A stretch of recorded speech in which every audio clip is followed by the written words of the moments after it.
ouviu falar em brainstorm? Basicamente, a gente finge que nessas cadeiras aqui tem outras pessoas e cada uma delas está dando uma ideia diferente. De preferência nesses post-its aqui. A intenção é juntar todas essas ideias para resolver algum problema, para criar um novo projeto. E uma das ferramentas que ajudam muito nesse processo é o diagrama de causa e efeito, ou para os mais íntimos, o diagrama de Chikawa. Eu sou o Ian Bittencourt e no Minuto CCB de hoje eu vou ensinar você a fazer um brainstorming eficiente e utilizar o diagrama de Chikawa para chegar às ideias relevantes desse brainstorming.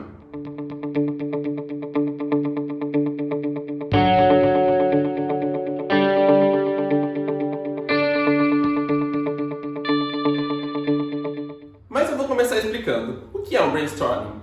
Basicamente, assim como a tradução literal sugere, brainstorming é uma chuva de ideias. A intenção é juntar uma galera ali para discutir sobre algum assunto, sobre a solução de um problema, sobre a criação de um projeto. Então, o negócio é pegar todo mundo ali que vai tendo ideia sobre o assunto que está sendo discutido. Mas como assim todo mundo? Bom, um brainstorming ele é uma dinâmica de grupo que é feita dentro da empresa para solucionar alguma coisa. Então, vamos pegar que a gente tem um problema X. A gente não tem ideia de como solucionar esse problema. Então, a gente vai pegar a galera ali, de preferência um de cada setor de dentro da empresa, porque se você pegar várias pessoas do mesmo setor, não tem muito sentido fazer um brainstorming ali. Você vai pegar esse pessoal todo e fazer todo mundo pensar, estimular o pensamento criativo de todo mundo, justamente para conseguir criar uma alternativa ou uma solução para aquele problema ou para aquela questão que está sendo discutida. A gente pode aplicar de diversas maneiras, em qualquer contexto, basicamente.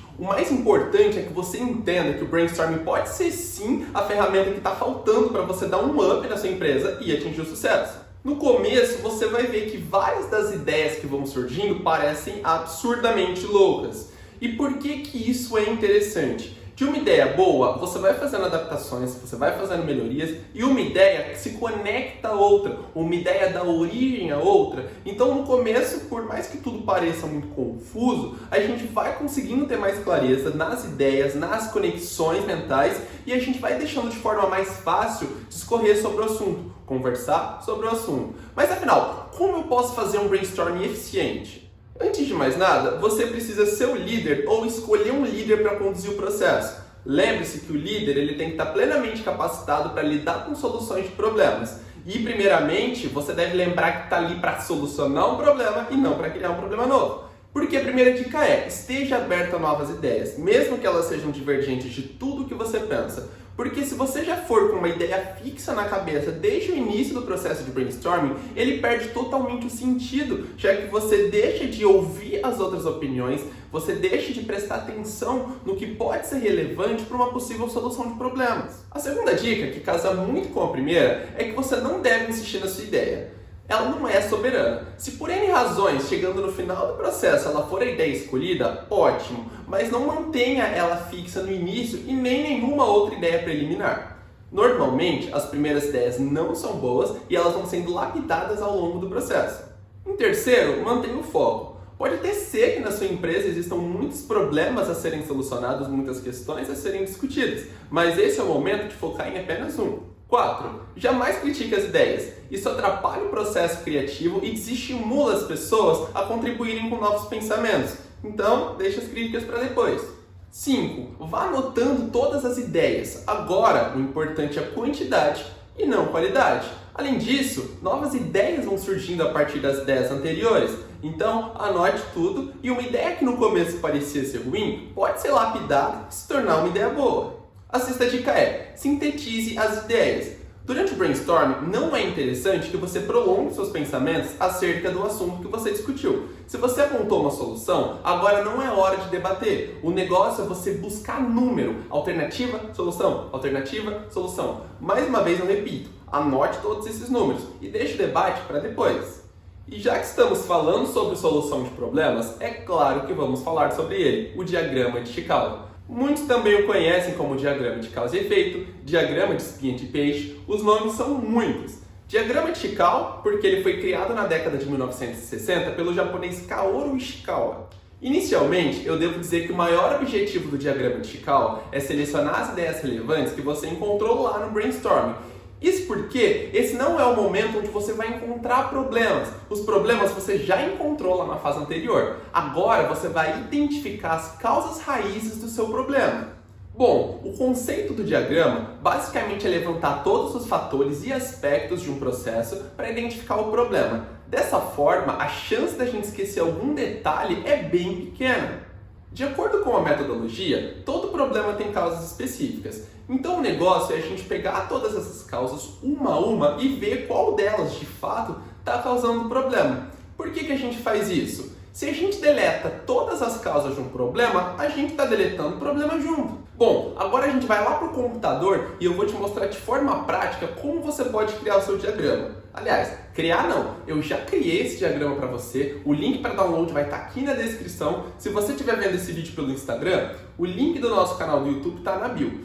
Basicamente, você vai pegar essa planilha do Excel já pronta e preencher com os seus dados. Não tem como ficar mais fácil, né? Agora vamos lá comigo que eu vou explicar para você como que você vai fazer o seu diagrama de Chicago.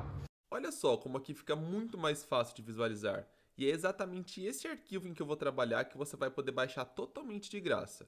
Nós temos um diagrama montado em formato de espinha de peixe e aqui abaixo temos uma tabela, onde depois de colocadas todas as informações do diagrama, vamos transferir os dados para ela. Mas antes, vou explicar o que significa cada coisa e depois vou preencher o diagrama junto com você. Bom, como eu já disse, a metodologia do diagrama é basicamente um mapeamento de todas as causas que levam a um problema ou conflito, seja em um produto, processo ou prestação de serviço.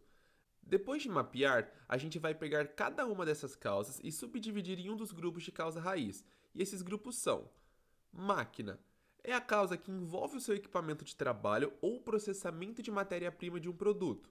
Então, o que seria uma causa raiz? Falta de manutenção da máquina, máquina muito antiga, falta de limpeza.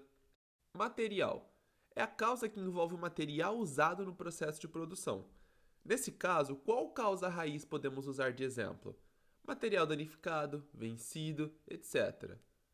Mão de obra é a causa que envolve uma ação do funcionário. Então, o despreparo, o cansaço, a imprudência são exemplos de causas raízes. Método: a causa que envolve técnica ou método usados para executar um procedimento ou ação. Podemos apontar, neste caso, um método inadequado ou ultrapassado como causa raiz. Medida: essa é a causa que vai envolver os instrumentos de medição e os relatórios de acompanhamento dos resultados. Problemas comuns, nesse caso, são a falta de calibragem dos instrumentos, instrumentos muito antigos ou danificados, etc. Meio ambiente: aqui podemos ler como o ambiente do meio. Pode ser de fato o meio ambiente, então temos causas raízes como poluição, calor, enchentes, etc. E também pode ser o ambiente de trabalho, de onde saem causas como falta de espaço, limpeza ou layout inadequado. Além de todos os nomes que já citei acima, o diagrama também é conhecido como método 6M. Então, agora vamos voltar lá para o Excel e você vai montar um Ishikawa comigo. Vamos usar um exemplo muito legal que você pode aplicar tanto na sua empresa quanto em sua vida pessoal, que é a falta de tempo. Aqui na ponta ou na cabeça do peixe, vamos colocar o efeito, ou problema, como você quiser chamar. Neste caso, vamos escrever falta de tempo. Note que eu deixei 5 espaços para cada causa raiz, mas você não precisa usar todos. Em alguns casos, usamos até mais, mas não se baseie por esse número. Vamos começar falando da máquina. Pense com você, qual equipamento te faz perder tempo? No meu caso, posso citar o celular, o notebook, a televisão, o tablet. Então, vou preencher aqui com essas informações. Agora, passando para o material, o que poderia estar causando? Lembre que o seu celular e o seu notebook, por exemplo, são muito úteis e podem ser utilizados como ferramentas de trabalho, mas neles é onde estão todas as ferramentas que podem te distrair. Vamos colocar 2 exemplos então: software e serviços de streaming, que podem ser o Netflix, Spotify, Amazon Prime, etc. Na mão de obra, vamos falar sobre o colaborador, ou, se você estiver aplicando para você mesmo, vamos falar sobre o nosso eu.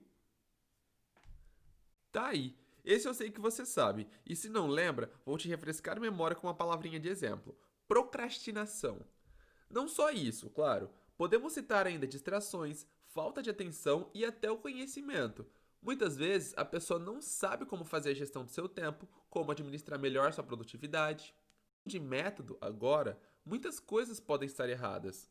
Seu planejamento pode estar mal feito, sua execução das tarefas, sua disciplina. Agora a medida. Para fazer nossa gestão de tempo e produtividade, usamos indicadores de resultado e metas. Mas, para isso, tem que haver uma cobrança para o resultado ser efetivo. Por exemplo, aqui nesse caso, podemos colocar justamente essas informações.